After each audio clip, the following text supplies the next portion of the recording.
Hola, hola a todos, bendiciones, ¿cómo están? Bueno, aquí iniciando video, hoy saludando a las personas que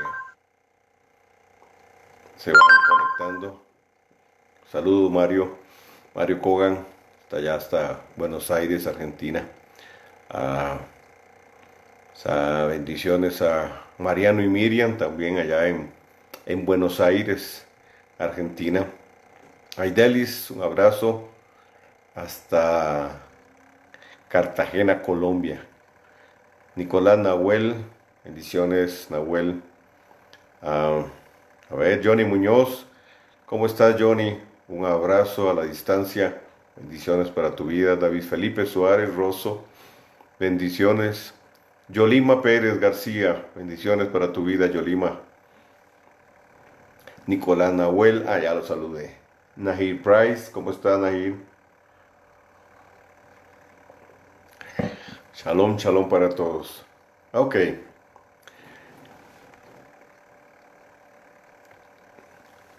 Janina Bogdan Márquez. Saludos para tu vida. Mena Eduardito, ¿cómo estás? Un abrazo. Ivonne García Coy, ¿cómo estás? Laila Tov, bendiciones para tu vida también. Carol Delgado Berríos, ok, bendiciones. Bueno, estoy un poco no, bastante resfriado, así es que eh, ya sabrán el porqué de esta cara. Pero aquí estamos. Eh, Así es que si estornudo, toso, ustedes me van a disculpar, pero no quería suspender la clase. Mi buen amigo, el pastor Alejandro Saldaña, un abrazo hasta Boston. Shalom Suanji, bendiciones Suanji para ti. Ok, bueno, ahí conforme se van agregando, pues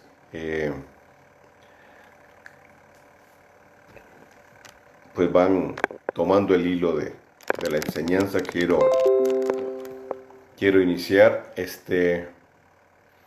con la tercera clase, dicho sea de paso, eh, de hoy. Marta Lucía Prado, shalom, shalom. Edwin Leandro, shalom para tu vida también. Juan Carlos Chávez, bendiciones Juanca. Irving Salvatore, bendiciones para tu vida. Ok, ah, como dije, pues esta es la tercera clase. eh, y las dos anteriores he hablado sobre identidad. ¿Por qué? Bueno, porque considero que de eso se trata todo este proceso. Se trata de poder, de alcanzar nuestra identidad, nuestra verdadera y genuina identidad. Creo que, no sé si todos, pero por lo menos un remanente, en la medida que vamos respondiendo a lo que el eterno Dios nos ha entregado. Hoy quiero traer otra clase de fundamento, así pues, básica, porque entiendo que muchas de las personas que están no muchas, algunas de las personas que están, parece ser, ok, ahora sí, creo que ya avanzamos, ok. Entonces, algunas de las personas que están en el grupo están iniciando, entonces he querido iniciar con cosas de fundamento, temas de fundamento, como los dos temas anteriores. Si usted no ha visto los dos temas anteriores, pues es importante que los vea. Y conforme vamos a ir avanzando, vamos a ir entrando un poquito más o cada vez más en aguas profundas. Ok, vamos a hablar hoy acerca de el contexto y el idioma. El contexto y el idioma dentro del cual Yeshua y el pueblo de Dios, nuestro pueblo en la Escritura, se desenvolvió y habló. O sea, para mí es fundamental, y bueno, de todos modos es una enseñanza que se da en cualquier seminario, conocer el contexto en que fue escrita la Biblia, el contexto sociocultural, el idioma original, es fundamental, porque si yo quiero entender bien el mensaje que la Escritura tiene, yo necesito conocer su idioma, el idioma en que fue escrita, o los idiomas en que fue escrita, porque tenemos griego, tenemos arameo y tenemos hebreo. Ahora, hay mucha controversia en esto, y mi interés no es polemizar, mi interés no es entrar en más controversia, simplemente yo dar mi posición y les voy a dar las bases que yo uso para esto. Así es que mi interés, repito, no es entrar en polémica, que el erudito aquel dijo, que se cree esto, que se dijo lo otro, porque se dicen muchas cosas y créame, yo he investigado bastante acerca del tema. Pero mi punto de partida es el siguiente. Si yo quiero saber, conocer lo que X persona dijo que es relevante y que es importante, yo debo conocer el contexto donde fue dicho lo que se dijo. Necesito conocer el contexto histórico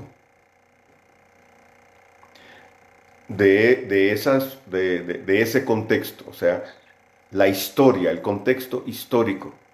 Necesito conocer también la idiosincrasia, la cultura, el lugar y obviamente a la persona. Entonces, cuando hablamos de Yeshua y hablamos de lo que fue escrito en la palabra, es importante conocer ese contexto. Es importante conocer el contexto y definir ciertos términos, y esto es lo que a continuación vamos a hacer. ¿Ok?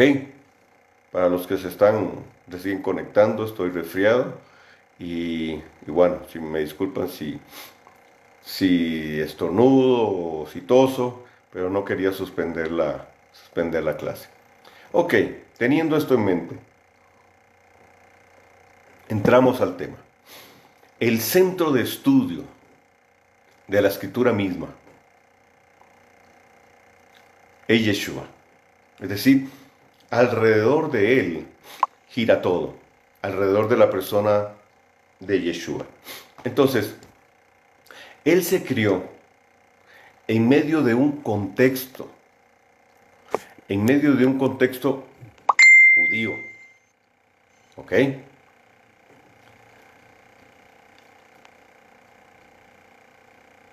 En medio de un contexto judío, de familia, de pueblo y de nación.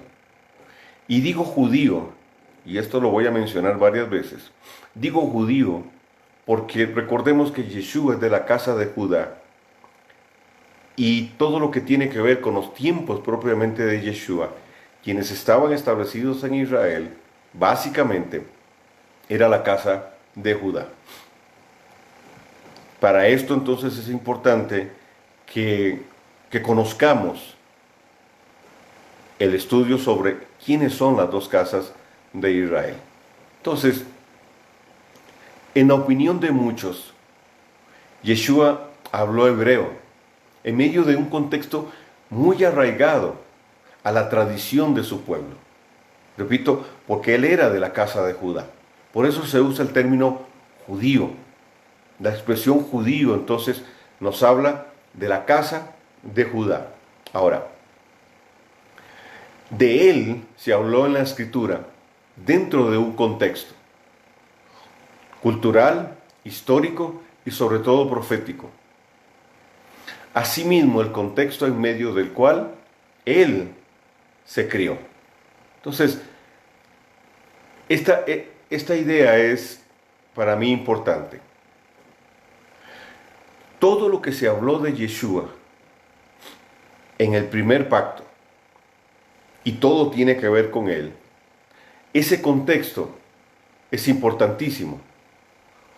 Entonces, ese contexto tiene que ver con cultura, ese contexto histórico tiene que ver con cultura, pero también hay un elemento profético. Entonces, el origen de ese contexto es hebreo, es un origen hebreo, su propia vivencia, inclusive la vivencia de la primera Kehilá de creyentes en Yeshua. Su contexto fue hebreo, es decir, hay una línea de continuidad desde Abraham, para no irnos más atrás, desde Abraham hasta Yeshua y la Kehilá de los primeros creyentes en Yeshua, o la comunidad de creyentes en Yeshua, para no decir la iglesia. Hay todo un contexto, hay una continuidad. Ese contexto no cambió. Ese contexto siguió siendo hebreo. Sigue siendo hebreo,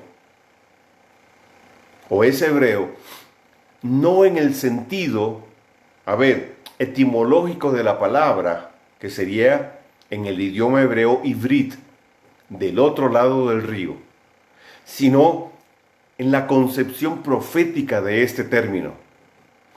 El término hebreo en su concepción tiene que ver, entonces, con aquellos que cruzan el río y su descendencia para heredar las promesas que el Dios eterno estableció, asentarse en la tierra prometida y a partir de ahí entonces cumplir la comisión que fue entregada por el Padre Eterno.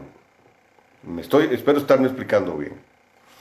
El concepto hebreo entonces no define necesariamente a una nación, sino a una cultura. Lo hebreo tiene que ver con cultura. Obviamente tiene que ver con gente, pero no en esencia. Tiene que ver con una cultura. Entonces, el contexto hebreo nos habla entonces de una cultura. Esa cultura, con sus diferentes manifestaciones, etc., esa cultura se da dentro de el marco que propició la Torá, a través o entregada por el Dios eterno. Entonces, por eso digo que el origen de Yeshua, del pueblo, es hebreo. Y aún la vivencia de la primera Kehilá, la primera comunidad de creyentes en Yeshua, es una vivencia hebrea. Entonces, tomando en cuenta esto, estudiar el mensaje de Yeshua sin conocer su identidad y el contexto en medio del cual él se crió y se desarrolló, sería quedarnos pero limitados en el entendimiento de su mensaje. Si yo no entiendo y no conozco el idioma en que él habló. Por eso cuando se trae un énfasis tan fuerte en que habló en griego, a mí me causa conflicto porque no concuerda con todo ese contexto. Y sí, yo entiendo que el idioma koiné, griego koiné, que significa común, era el lenguaje que se hablaba, el lenguaje comercial de ese tiempo. Pero, como lo voy a explicar más adelante, pero muchos eruditos creen que la lengua hebrea se mantuvo, y ahorita le voy a mencionar algunos, dirían en Argentina algunos capos, no porque sean capos de la droga, sino capos en el sentido de gente importante, de gente que conoce. Ok, entonces, no es suficiente predicarlo a él, debemos predicarlo desde la base misma, desde esa misma base, bajo el mismo fundamento que él lo hizo, es decir, bajo esa base y bajo ese fundamento hebreo. ¿Ok? ¿Ok? El idioma, para hacer un comentario aquí, al margen, el idioma entonces resulta importantísimo, porque si el contexto es hebreo, el idioma no podría ser otro. Y no niego el hecho de que podría haber influencia del griego koiné, y obviamente lo hubo del arameo. Yeshua hablaba arameo, porque utilizó el arameo en varias ocasiones, y el libro de Daniel, por ejemplo, hay porciones, en arameo, pero la base y la esencia de ese contexto tiene que ver con el idioma hebreo. Entonces, la escritura es un libro netamente hebreo, o podríamos decir judío, en el sentido de identificarse con un pueblo, ¿verdad? Fue escrito por judíos, por hebreos y luego por judíos. Y en mi opinión, como dije, en el idioma hebreo, en un alto porcentaje. Este libro nos narra la dinámica de un pueblo. Repito, y quiero dejarlo claro, hebreo en origen, bajo costumbres y tradiciones muy hebreas y muy judías, luego por la dinámica de la casa de Judá. Además, con conceptos muy propios de su idioma, inclusive con expresiones idiomáticas que no se pueden entender si no es dentro de ese mismo concepto, dentro de ese mismo contexto, perdón. Yeshua, en sus escritos hay cosas que él dice que no se pueden entender correctamente, no se les puede dar una correcta interpretación si no se entienden los hebraísmos hebreos, los hebraísmos del idioma hebreo, ligados, repito, a una cultura. Este será un tema que tocaremos después. Ahora, todos los personajes principales eran hebreos y judíos. Pablo de la tribu de Benjamín, de la casa de Judá, ¿ok? Juan, Jacobo, etc. La primera comunidad de creyentes en Yeshua fue hebrea en su totalidad. Nos narra la escritura que en el día de Pentecostés, allá en el aposento alto, que, paréntesis, no era una casa de 2 pisos, sino una esquina en la parte de afuera del templo donde se acostumbraba a disertar, donde habían disertaciones. Estando ellos ahí, fue que vino el Espíritu Santo sobre ellos. Todos los que estaban ahí, todos los que el Padre Eterno convocó, fueron judíos, de ese contexto o bajo ese. ¿Ok?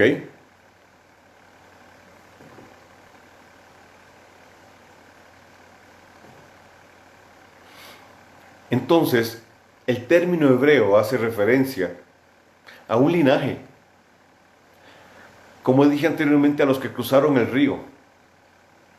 tanto naturalmente como Abraham, como aquellos que hemos hecho tevilá, es decir, nos hemos bautizado, el bautismo de arrepentimiento, y hemos nacido de nuevo. Entonces, los que estuvieron en aquel contexto, el templo, y fueron llenos del Espíritu de Dios, esos cruzaron el río, nacieron de nuevo, se arrepintieron. Pedro en su primer mensaje en Hechos 3 le dice a los que están ahí: bautícense y arrepiéntanse de... Nosotros, al venir de esta misma línea, nosotros somos hebreos. Por eso hablamos de las raíces hebreas del reino. ¿Somos hebreos en qué sentido? Sí, somos un linaje. El apóstol Pedro lo dice: linaje escogido, linaje apartado, una familia, definidos por ADN. Tenemos una identidad. Y yo quiero reafirmar este punto. Pero también somos hebreos porque cruzamos el río. Sí, porque un día estuvimos del otro lado del río, simbólica y metafóricamente, pero también proféticamente. La implicación en la escritura, de toda la escritura, es profética. ¿Por qué habría de ser diferente para nosotros? Es profética también las implicaciones en nuestra vida. Entonces, cuando alguien dice: es que ustedes no son hebreos, claro que sí somos hebreos, porque cruzamos el río, porque estuvimos en el otro lado, y bajo el arrepentimiento, el bautismo en las aguas y la obra de Yeshua, vinimos a entrar a la tierra prometida. Entramos en el reposo que se llama Yeshua. Sí, claro, esto no exonera de guardar el día. Son dos cosas diferentes. Pero entonces, es en nuestro contexto. ¿Qué es lo que le quiero decir con todo esto? Que cuando hablamos de las raíces hebreas, estamos hablando de nuestras raíces, estamos hablando de nuestro linaje, estamos hablando del contexto en medio del cual se ha desenvuelto y ha transcurrido un pueblo. Estamos hablando de que sacar a Yeshua de ese contexto fue lo que hizo Constantino, de judaizar a Yeshua, es decir, sacarlo de aquel contexto, sacarlo del contexto hebreo,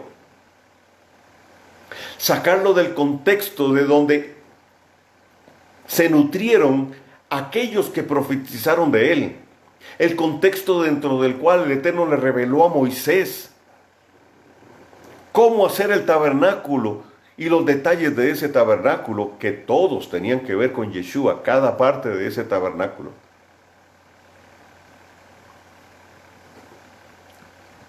¿Ok?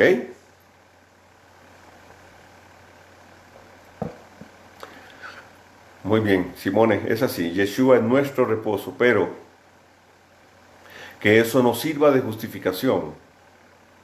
Y se lo digo a todos, porque muchos lo dicen, que no sirva de justificación para decir: como Yeshua es nuestro reposo, ya no tengo que guardar el día. Porque entonces, ¿dónde dejamos el cuarto mandamiento? Ah, no, pero es que, Carlos Soto, ya no estamos bajo la ley.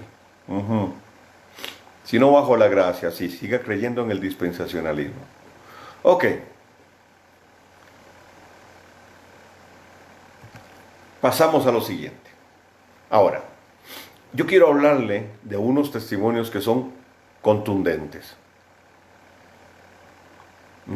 Contundentes. Antes quiero leer un comentario de Ivonne. Dice: hermoso y poderoso es nuestro linaje, mas el poder entenderlo sin los velos y las marañas de mentiras con las que nos envolvieron para extraviarnos y hacernos huérfanos y sin identidad. Claro que sí. Ese es una buena síntesis. Ok. Testimonios contundentes en relación a esto que estoy hablando. Dice: uno de los teólogos cristianos suizos más influyentes del siglo XX, el doctor Karl Barth, dijo: la Biblia es un libro judío. es imposible entender bien, excepto que nos acerquemos a ella apropiadamente. La Biblia no hace sentido a nadie que no sea, al menos espiritualmente, un semita. Este es el concepto de él, espiritualmente un semita. ¿Por qué menciona la palabra semita? Bueno, por la línea de Sem. ¿Ok? De la línea de Sem vino Abraham, Jacob, el pueblo, y en un sentido, nosotros también somos semitas. Porque la definición de semita define una línea, un linaje, define la simiente de la mujer. La otra línea es la línea de la simiente de la serpiente. Ok, por su parte, el doctor Robert L. Lindsay, quien fundó junto con el doctor David Flusser, un judío ortodoxo, la Escuela de Jerusalén de Investigación Sinóptica, ha dicho: es claro que el texto de los evangelios sinópticos se originó de una traducción griega de una biografía hebrea del Mesías. Probablemente, cita él, escrita por el Mateo de la tradición. Los materiales son muy hebraicos para haber sido originados en griego, como muchos eruditos bíblicos incorrectamente han pensado. Felizmente, si usamos las herramientas correctas, podemos hoy volver a escuchar al Mesías como sus contemporáneos judíos del primer siglo le escucharon. Esto es hermosísimo, es un pensamiento para mí muy hermoso, volver a escuchar a Yeshua como lo escucharon aquellos primeros discípulos. ¿Ok? Entonces, tradicionalmente y de manera muy generalizada, el énfasis ha sido estudiar el mensaje de Yeshua y no su identidad, su contexto y su trasfondo ancestral. Y por ende, todo el resto de la escritura. Entonces, Yeshua, al criarse en medio de una cultura y formarse de acuerdo a toda esa tradición, y no necesariamente bajo una connotación negativa, tradición, y la ideología de esa cultura. Entonces, si nosotros no lo analizamos desde ese punto de vista, desde ese contexto, nos vamos a quedar, déjeme ser un poquito generoso, no en el prólogo del libro, digamos en el capítulo 1 del libro. ¿Ok? Ahora, ¿qué contexto? ¿Qué cultura? ¿Qué ideología? La ideología del reino.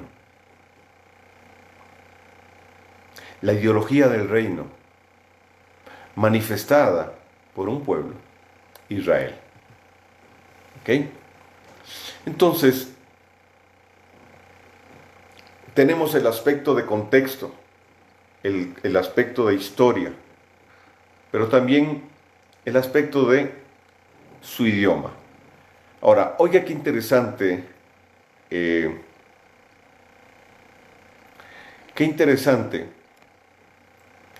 lo que el doctor David Bivin, miembro de la Escuela de Jerusalén de Investigación Sinóptica, y el doctor Roy B. Blizzard Jr. han dicho. Dice, ellos han hablado la hebraicidad de toda la Biblia en su libro Entendiendo las palabras difíciles de Yeshua.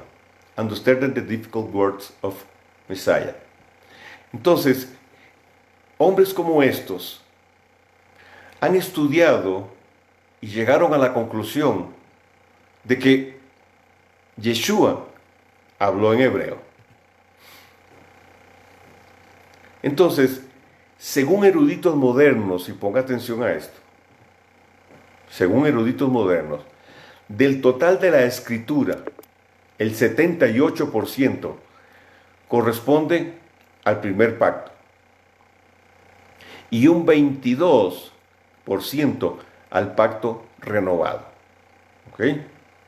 Ahí estamos en el 100% si Pitágoras no estaba ebrio. Ahí estamos en el 100%. Cuando agregamos las porciones muy hebraicas del pacto renovado, es decir, en Mateo, Marcos, Lucas y Hechos del 1:1 al 15:35, aproximadamente el 43% del pacto renovado, agregamos al primer pacto, el porcentaje del material bíblico escrito en hebreo alcanza un 88%, paréntesis, un 87% si omitimos las porciones de Esdras y Daniel escritas en arameo, menos de un 1%. Entonces, no más del 12% fue escrito en griego.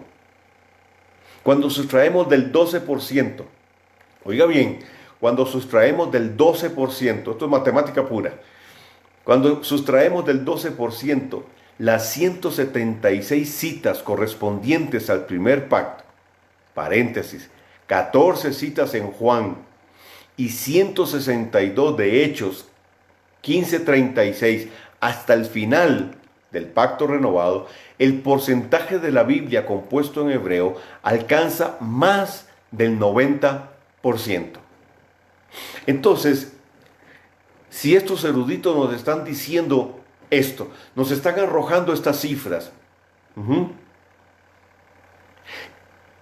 y respetando posiciones, yo no soy un erudito ni hijo de erudito, pero me baso en lo que hombres tan reconocidos como estos que acabo de mencionar dicen. Si esto fue así, y repito algo que he dicho en otras ocasiones, con esto yo no estoy menospreciando el griego de ninguna manera, pero yo debo darle énfasis al hebreo. Yo debo ponerle mucho más atención al hebreo que al griego. Como yo siempre digo, si usted quiere leer la Biblia, olvídese de todo esto. Si usted quiere solo leer la Biblia, olvídese de todo esto. Pero si queremos estudiar realmente la Biblia, entonces necesitamos ir a los idiomas originales, pero nuestro énfasis tiene que ser el hebreo. Si queremos estudiar a Yeshua y no solo predicar su mensaje, sacando interpretaciones fuera de contexto, haciendo aplicaciones incorrectas, como dándole un símbolo al barro, que por qué él hizo barro. Bueno, porque el barro significa... No, espérate. Hay un contexto. Y Yeshua dijo eso basado en una porción de la escritura en el primer pacto. Todo lo que Yeshua dijo está en la Torá. A veces la citó textualmente, otras veces la aplicación de pasajes en la Torá. Entonces, si yo no voy al idioma correcto, voy a tener problemas. Si Yeshua habló en griego y lo que él citó fue la Torá, wow, esto para mí es difícil de asimilar. Porque el idioma griego, o más bien, el idioma en general, es una de las expresiones de la cultura de un pueblo. ¿Estamos de acuerdo en eso? Creo que sí. Entonces, el idioma es un medio para conocer la cultura y la ideología que rige esa cultura.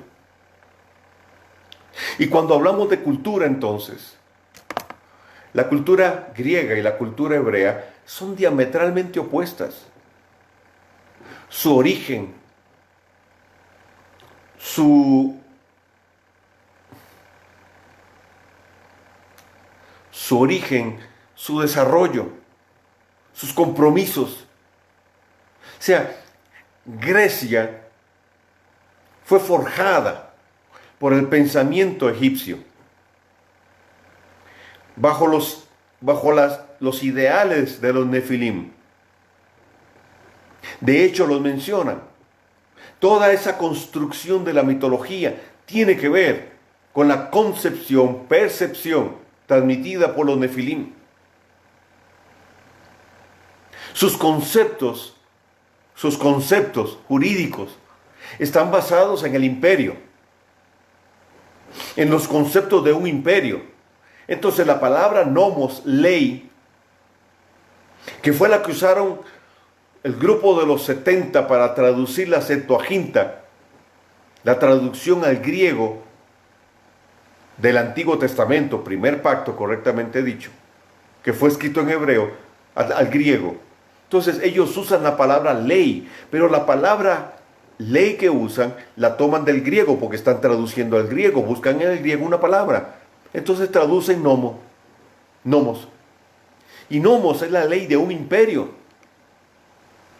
Entonces, esto es más que semántica. ¿Por qué? Porque entonces esa ley nomos de un imperio está regida por un legislador.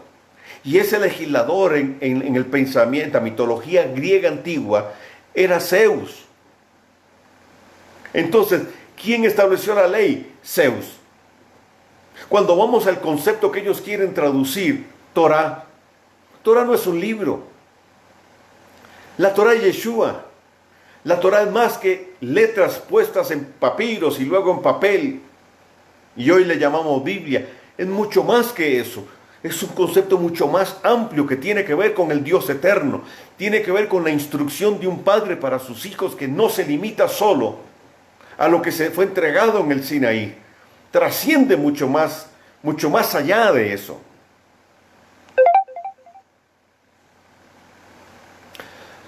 Nos limitamos entonces y corremos el riesgo, como a muchos les ha pasado, que al acudir al griego como una fuente primaria, los conceptos muy sutilmente han variado, han cambiado. En otros coinciden de una manera extraordinaria.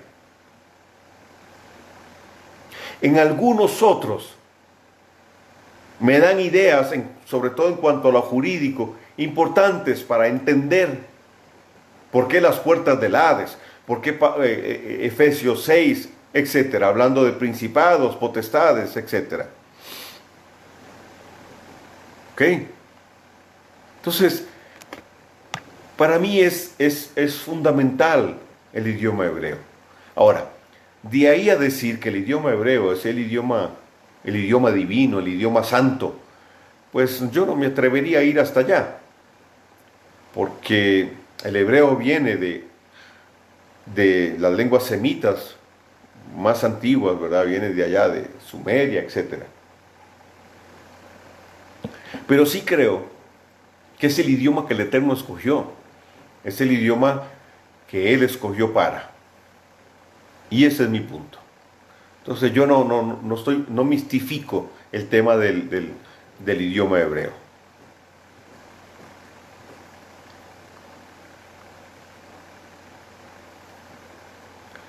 Ok.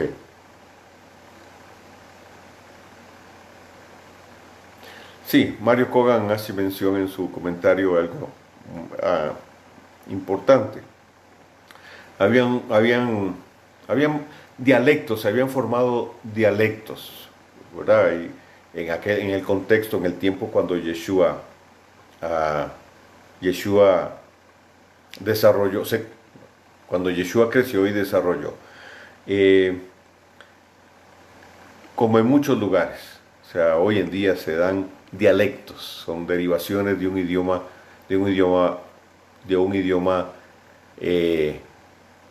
oficial. Ok, por eso digo. A ver, ahorita yo voy a aclarar este punto, Mario, cuando hablamos del exilio babilónico. Ok, continuamos entonces. Ante el argumento que muchos plantean que el griego fue el idioma, no solo del pacto renovado, sino de los judíos en tiempo de Yeshua, y por tal razón no es el hebreo el idioma base, surgen varios planteamientos. A ver, y póngale atención a esto porque es la esencia de esta clase. Primero, la tradición oral fue fundamental para la preservación y transmisión de la Torá. La tradición oral. Cuando el Eterno le comunicó la Torá a Moisés, él se la transmitió al pueblo y luego a Aarón.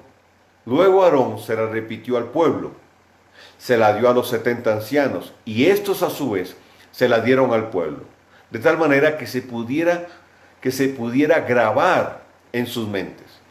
La dinámica era memorizarla hasta donde se pudiera. ¿Ok? Ponga cuidado aquí, porque también aquí vamos a incluir matemática pura. Segundo, cada padre de familia tenía la responsabilidad de transmitirla a sus hijos. Y para eso debían memorizarla. Porque no se tenía acceso a los rollos. El Eterno le dijo a Moisés que le diera una copia de los rollos al príncipe de cada tribu, que se dejara una a él y que pusiera otra en el arca. Pero tenemos que ubicarnos en ese contexto. O sea, hoy usted va y coge la Biblia, la tiene ahí al ladito en la mesita de noche, decimos en mi país, o en la biblioteca, o en donde sea. Pero en aquel momento, en aquel tiempo no era así, no había acceso. No andábamos, ay Moisés, mira, préstamelo, o al príncipe, mira, préstame el rollo, porque no. Entonces, la dinámica era la tradición oral y obviamente la memorización.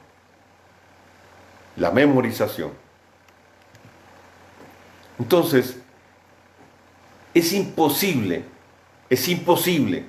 que en el exilio de Babilonia, como muchos dicen, ellos perdieran totalmente el idioma. Por favor, a ver,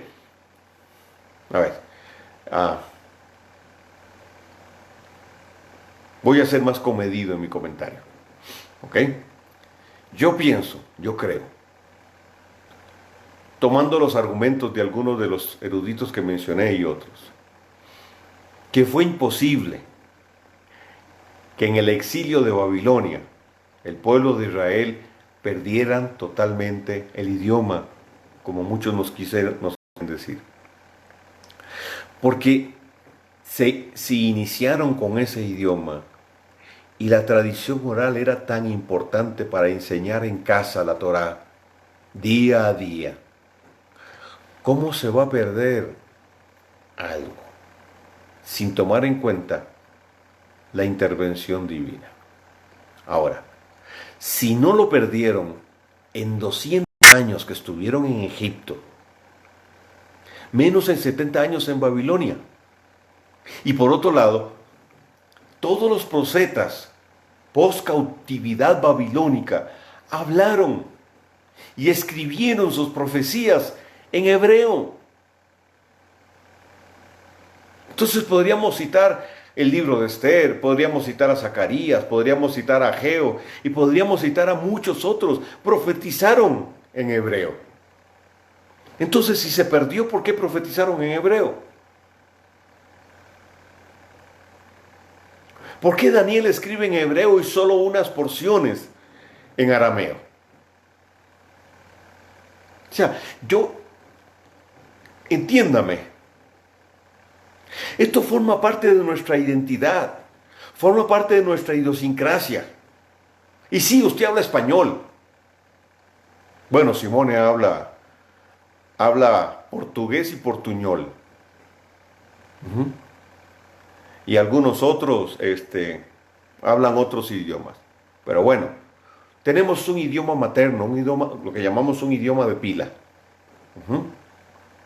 Pero ya vimos que nuestra ciudadanía no es de este mundo. Que nuestra ciudadanía está en los cielos. Que somos los expositores, los manifestantes, en el buen sentido, no los protestantes, los manifestantes, los representantes del reino de los cielos en la tierra.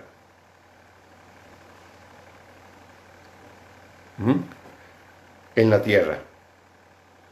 Y resulta que el Eterno escogió un idioma para escribir su Torá.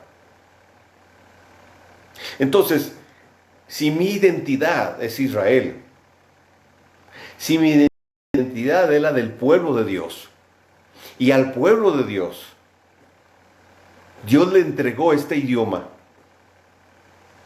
fue el que Él escogió. Entonces, si en origen, este fue el idioma con que fue escrito la escritura, la Torá, en el primer pacto, llamado Antiguo Testamento, fue escrito en hebreo, y todo lo que Yeshua cita es del primer pacto. Y todo lo que Pablo cita,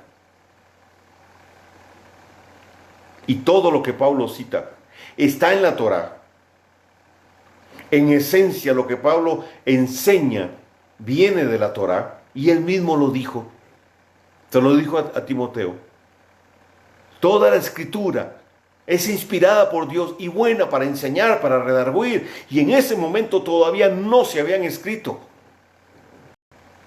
los manuscritos del llamado Nuevo Testamento. Entonces, es este mi objetivo, es esta mi intención. Que nosotros, como parte de nuestra identidad, abracemos al hebreo. No para andar usando las palabras por ahí para que la gente diga, ay, mira, ¿cómo sabe hebreo? El tipo sabe hebreo. A mí no me interesa eso, yo no sé hebreo. Pero me esfuerzo por aprender, por estudiar. Hoy hay muchas herramientas para conocer qué fue lo que se dijo en el texto original, qué fue dicho en hebreo. Porque las traducciones, y lo dicen los eruditos, se pierde mucho. Y a veces no se traduce igual. A veces no se traduce igual. Tercero, los dichos de Yeshua, sus enseñanzas, estuvieron en la mente de los apóstoles por mucho tiempo. Y desde esa base enseñaron a otros hasta que fue escrito lo que retenían en su mente. ¿Quiénes? Los apóstoles. ¿Quiénes escribieron? Pedro, Juan, Santiago, etc. En 2 Timoteo, capítulo 2, verso 2, Pablo le dice a Timoteo, lo que has oído de mí, tradición oral, enséñalo a otros. Entonces, esto nos muestra que era una práctica, la tradición oral. Ubiquémonos en el contexto. No se imagine a Timoteo con un cuaderno de notas, oyendo a Pablo y escribiendo. Y menos con una grabadora. Pablo no usaba Facebook Live para hablar en vivo y que pudiera ser grabado. Tenía que memorizarse. Tiempo después empezó a ser escrito todo esto. Entonces, lo enseñado era transmitido oralmente, de rabino a rabino, de maestro a talmidim, talmida, discípulo, de padre a hijo, o de padres a hijos. Ahora, mire lo que Maimónides dice en el prólogo al Talmud, en el tratado Berajot. ¿Ok? Para los que no saben quién es Maimónides, fue un sabio judío muy preeminente. Dice, Maimónides, varios siglos después, nos dirá cómo surgió, se mantuvo y se transmitió la Torá. Esto es lo que nos dice.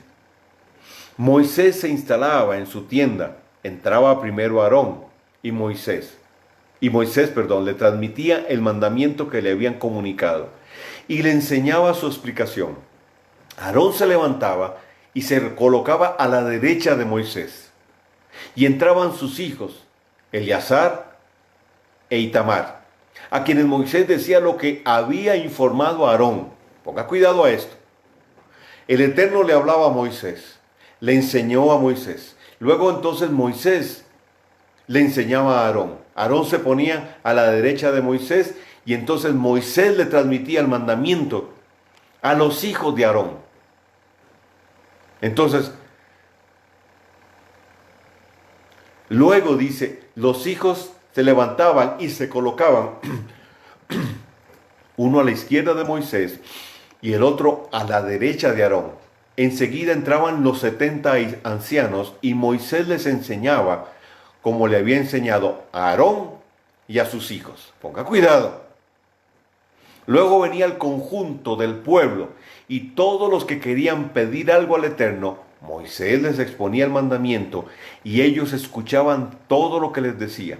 Por consiguiente, Aarón oía cada mandamiento 4 veces y sus hijos 3 veces, los ancianos 2 veces y el resto del pueblo 1 vez. Entonces se levantaba Moisés y Aarón y repetía y explicaba ante todos los que había escuchado 4 veces en los labios de Moisés. Luego se levantaba Aarón y sus hijos, Eleazar e Itamar, que ya habían oído el mandamiento 4 veces, 3 veces de boca de Moisés y 1 vez de boca de Aarón, se lo enseñaban de nuevo a los presentes y se levantaban. Los 70 ancianos que ya habían oído el mandamiento 4 veces, 2 veces de boca de Moisés y una vez de la boca de Aarón y 1 vez de la boca de Eleazar e Itamar, lo volvían a explicar a los presentes. De este modo, todo el pueblo escuchaba cada mandamiento 4 veces, dicho 1 vez por Moisés, 1 vez en boca de Aarón, 1 vez en boca de sus hijos y otra vez por los ancianos. Y luego el pueblo se iba y se enseñaban unos a otros como habían oído de Moisés y escribían el mandamiento en un rollo. Los jefes del pueblo se desparramaban por todo Israel para enseñarlo e inculcarlo hasta que todos se aprendían el texto del mandamiento y se acostumbraban entonces ya luego a leerlo. Luego les enseñaba la explicación del mandamiento y aprendían la explicación por tradición oral. Esto lo tomé de Dan Ben Abraham, del comentario, del prólogo que él hace en el Nuevo Testamento textual. Ok, en el código. Ok, entonces, ¿qué tenemos aquí? Tenemos una dinámica hermosísima, muy magisterial. La repetición espaciada ayuda a la fijación del conocimiento. Grave es este principio. Aquí vemos entonces la repetición como una herramienta para forjar el pensamiento y la cultura, para grabar la palabra, para que la palabra se grabara. Entonces, Pedro dice en 2 de Pedro 1:12, yo les voy a recordar esto, aunque sé que ustedes están establecidos en la verdad presente. Pablo dice, no me cansaré de decirles las mismas cosas. A ver, ¿ven el principio aplicado? Entonces, en un inicio, la tradición oral era fundamental. Memorizar y transmitir. Memorizar y transmitir. Y aun cuando existían rollos, no eran de fácil acceso para todo el mundo. Entonces, mucho se dio por tradición oral y por memorización. ¿Cuál es el punto en esto? Si esto no reafirmó el idioma, no en una, sino en todas las generaciones, porque esta práctica siguió.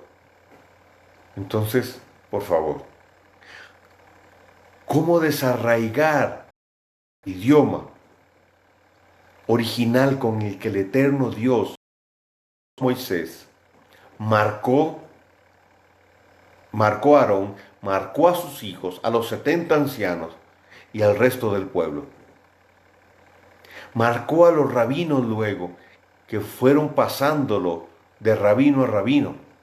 Marcó a los padres para pasarlo a los hijos. ¿Ok? El otro punto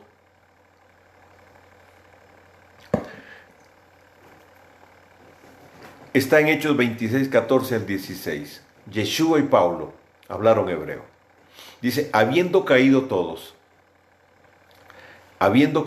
nosotros en tierra, oí una voz que me hablaba y decía en lengua hebrea. Está hablando Pablo. ¿Ok? Dice, habiendo caído todos nosotros en tierra, oí una voz que me hablaba y decía en lengua hebrea. Saulo, Saulo, ¿por qué me persigue? Dura cosa es dar cosas contra el aguijón. Yo entonces dije, ¿quién eres, Señor? Y el Señor dijo, yo soy Yeshua, a quien tú persigues. Pero levántate y ponte sobre tus pies, porque para esto he aparecido a ti, para ponerte por ministro y testigo de las cosas que has visto y de aquellas que me aparecieron a ti. Saulo no creía que Yeshua había venido. Creía en el Mesías, pero no como el siervo sufriente, no en el que predicaban los discípulos. Por eso los persiguió, como el caso de Esteban. Entonces, ¿en qué idioma le habló Yeshua a Saulo? En idioma hebreo. No le habló en otro. Entonces, si Yeshua hablaba arameo, ¿por qué no le habló en arameo? Si hablaba griego, ¿por qué no le habló en griego? Si hablaba suajili, ¿por qué no le habló en suajili? ¿Por qué él escogió de los idiomas que Yeshua manejaba? ¿Por qué escogió el hebreo? ¿Y por qué Pablo, que sí hablaba griego, por qué no le habló en griego?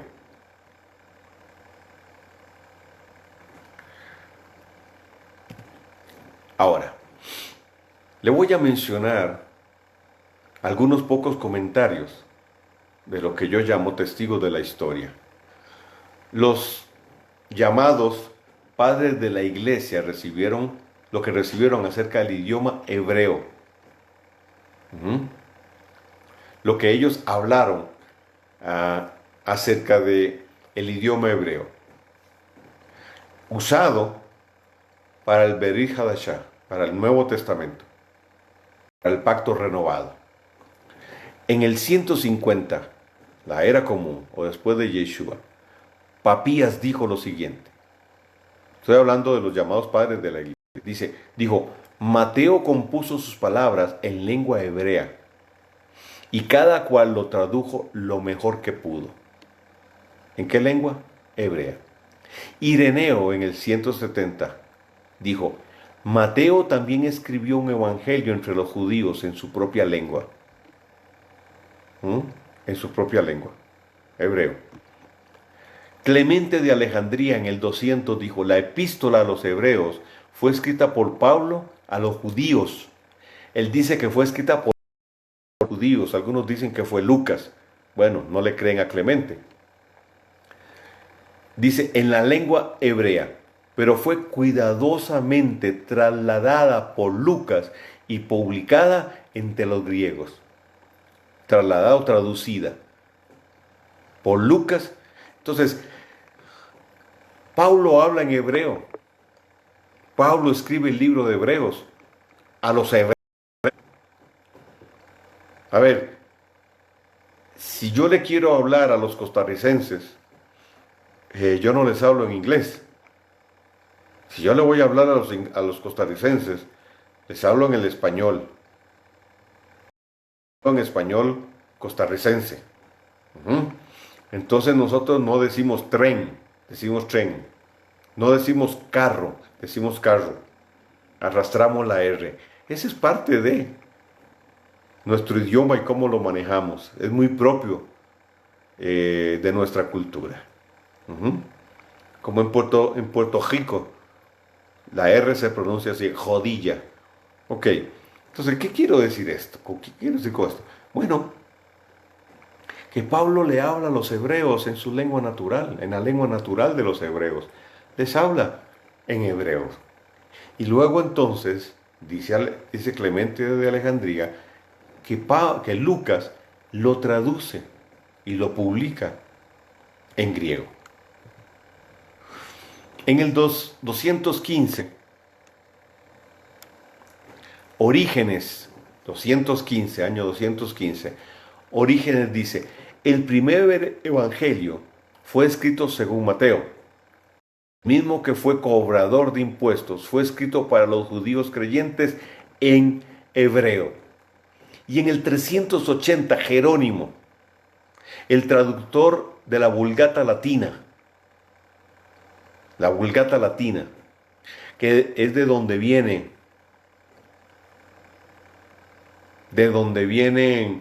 la Reina Valera, la King James y muchas otras, dijo lo siguiente: él, siendo judío, escribió en hebreo. Está hablando de Pablo. Hablando de Pablo dijo, él, siendo judío, escribió en hebreo su propia lengua y en la que tenía mayor fluencia. Y las cosas más elocuentes o importantes escritas en hebreo fueron cuidadosamente traducidas al griego. Menos mal que las tradujeron cuidadosamente. Este es el testimonio que nos dan los llamados padres de la iglesia en la historia. Entonces, las dos primeras clases hablamos de identidad, porque se trata entonces no de volver a la cultura judía o al judaísmo, que es la casa de Judá.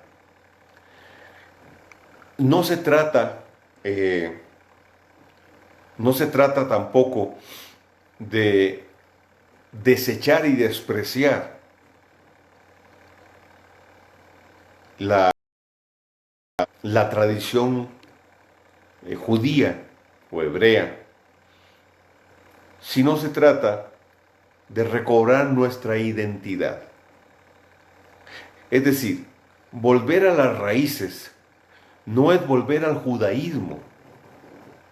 Volver a las raíces es rescatar nuestra identidad para ser afirmados en ella y en la cultura.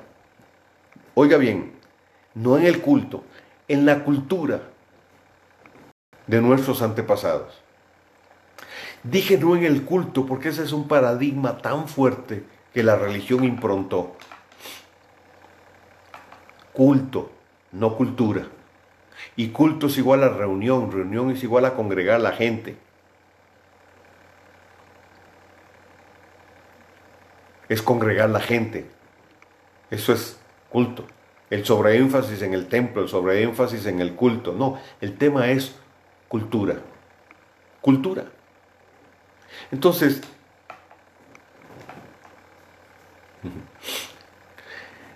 nuestro pueblo,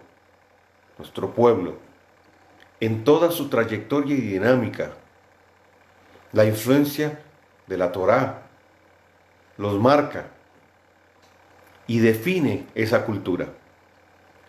El legado que nosotros tenemos hoy es de una cultura, la cultura del reino, de una palabra, la Torá, que marca y define esa cultura, que define la ideología que rige y alimenta esa cultura. Pero eso fue escrito en el idioma hebreo. Entonces sí podemos usar el griego como un recurso, claro que sí. ¿Podemos usar el latín como un recurso? Sí, claro. ¿Qué sé yo? ¿Cuántos otros idiomas pueden haber? Son recursos, sí. Pero ¿cuál es nuestro punto de partida? El mismo punto de partida para el pueblo. Ok. A ver, Jeremías. Jeremías me está diciendo, por favor, repetir los dos últimos textos. Bueno, los dos últimos textos que yo usé fueron, a ver, me devuelvo un poquito, Hechos 26, 14 al 16. Y el otro pues está muy atrás. El otro está muy atrás. Segunda de Timoteo 2:2. Ok, entonces, concluyo.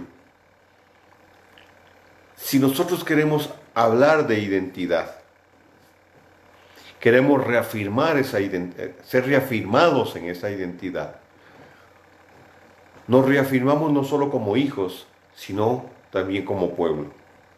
Y la identidad nos lleva a identificarnos con la trayectoria de ese pueblo y con el idioma. Entonces, el contexto, el contexto histórico, el contexto cultural es fundamental. Hablar de raíces hebreas del reino, y este es mi concepto, porque el término hebreo como concepto define la trayectoria, el origen de un pueblo, y se aplica a nosotros porque en sentido profético nosotros también cruzamos el río. Define la cultura de un pueblo, nuestras raíces. Entonces, hablamos de volver a Abraham para recorrer el camino con él. Y obviamente golpear todo lo que se dio en el siglo segundo, siglo tercero y siglo cuarto sobre todo. Para empezar a eliminar conceptos, paradigmas que el sistema religioso nos improntó. Para dejar de hablar de Espíritu de Dios ven. Para dejar de sobreenfatizar el culto y empezar a trabajar en el énfasis de la cultura. Para dejar de pensar en asambleas temporales, eclesía, y empezar a caminar bajo el concepto de comunidad, bajo el concepto de Kehilá, una comunidad de creyentes en Yeshua, para poder cumplir Juan 17 y realmente ser uno, reconociendo profunda, clara y abiertamente, bajo una convicción definida, que somos parte de un mismo pueblo. No como parte de la retórica cristiano-evangélica. Ay, sí, somos el pueblo de Dios. Ay, sí, sí, mi hermano y mi hermano. Pero, no, espérate. Yo no puedo decir que el que está conmigo al lado hoy es mi hermano si no digo lo mismo de Abraham, si no digo lo mismo de Rubén o de Josué. ¿Entiende el punto? Es la identificación. Y obviamente nada de esto podrá ser coronado si no conozco el contexto de esos hermanos lejanos míos. Si no conozco sus costumbres, si no conozco su cultura, todo lo que se forjó a partir de la Torá, obediencia y desobediencia, actos positivos y actos negativos, lo negativo para no hacerlo y lo positivo para imitarlo si vale la pena ser imitado. Pero Yeshua es la corona de todo esto. Es el eje central de todo esto. Es a partir de él. Entonces, si yo quiero conocer lo que Yeshua dijo, quiero entender mejor lo que Yeshua dijo, necesito entender el contexto en que él se movió, el contexto cultural, la ideología, el idioma, etc. Inclusive, entender el Pardés, que es el método de interpretación de la escritura establecida por los rabinos, que Yeshua utilizó. Imagínense, y usted dirá, ¿y con qué se come eso? Bueno, tranquilo, de eso vamos a hablar. De eso vamos a hablar. Entonces, para concluir la clase, creo que hoy tenemos a nuestro alcance muchos recursos para poder conocer ese contexto. Flavio Josefo es una herramienta extraordinaria para esto. Se los recomiendo, él tiene varios libros, Guerra a los Judíos, etc. Se los recomiendo. Les recomiendo el libro Nuestro Padre Abraham, lo pueden encontrar en PDF en internet, y les puede ayudar a entender mucho mejor este contexto del que estamos hablando. Entonces, decir, ok, yo estoy en las raíces, pero, a ver, mucho lo que están haciendo es cambiando religión.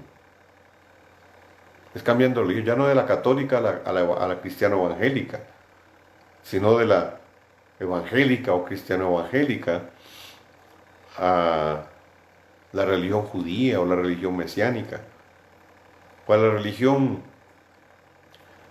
religión de Efraín, de los hijos de Efraín. No, no. Nosotros podemos convertir en religión lo que el Eterno nos revela. ¿Ok? Eso va a depender del uso, del manejo que yo le dé y de la actitud que yo ponga. En esencia, nosotros, sí, Yolima tiene razón y muchos lo hacen por moda. ¿Qué es lo nuevo ahora? No, ahora lo nuevo es ser de Efraín. Lo nuevo ahora es, nada, ese es un huerfanito disfrazado, sigue siendo un huérfano mientras no resuelva su problema de orfandad. No lo que hace, relación genuina. Y por eso estamos compartiendo estas cosas, por eso esta clase de discipulado. Y bueno, les tengo una pregunta.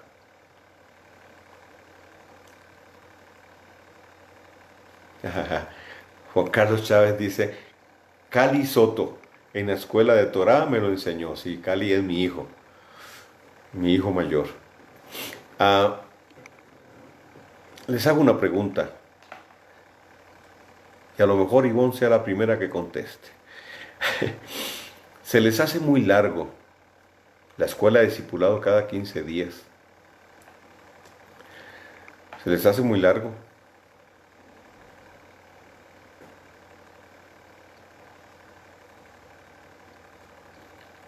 Les hice una pregunta.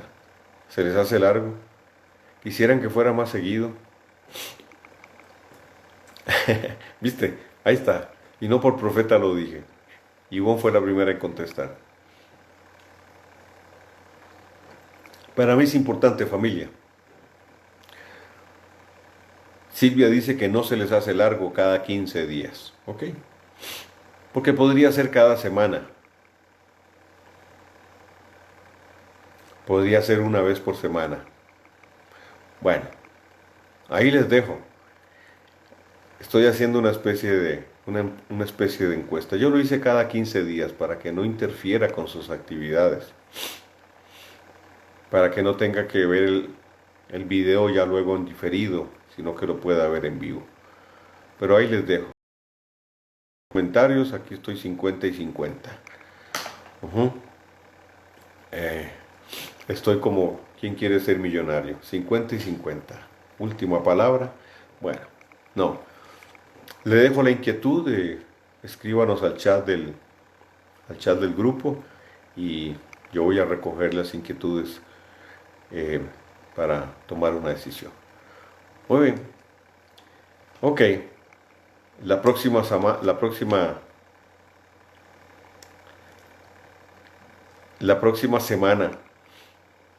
o la próxima clase vamos a hablar acerca de hebraísmos que Yeshua dijo.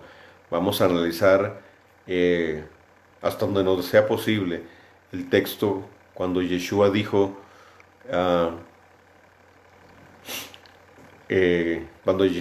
mi yugo, el liviano y ligera mi carga, qué quiso decir el Señor, y otras expresiones, otras dentro de las enseñanzas de Yeshua, que tienen una connotación muy hebrea y requieren del conocimiento del contexto para poder interpretarlas de la manera correcta. Miguel Ángel Venegas dice, llamado a un amigo. Sí, ahorita casi que lo quiero hacer, llamado a un amigo. Ok, soy dice, sí, perfecto. Ok. Ivonne está hablando por todos, dice, todos queremos cada semana, por favor, sí. Ok. Vamos a seguir, voy a recopilar toda la información que ustedes me den, quiero ver sus opiniones. Hay más de 150 personas en el grupo, entonces quiero ver sus opiniones. Johnny Muñoz dice, cuando la fuente es tan buena como la suya, Carlos Soto, solo diría yo que quisiera estar todos los días. Gracias Johnny por tu comentario. Marta Lucía Prado dice una vez por semana porque los temas están interesantes. Qué bueno. Mario Hogan dice sí. Clarena Osorio dice lo quiero 2 veces por semana. Ok. Bien, familia hermosa. Les bendigo. Shalom para todos. Y entonces esté atento al chat porque ahí yo les voy a comunicar qué es lo que decidí hacer. Ok, Janina Bogdan, muy bueno las referencias que nos dio sobre bibliografía. Nos ayuda a entender más. Ok, a entender más y a poder seguir estudiando. Gracias, gracias Janina. Siempre tus comentarios tan puntuales. Ok, ok. Dice, y eso no puede faltar. Joan Muñoz dice a vigilia. Ok, un abrazo para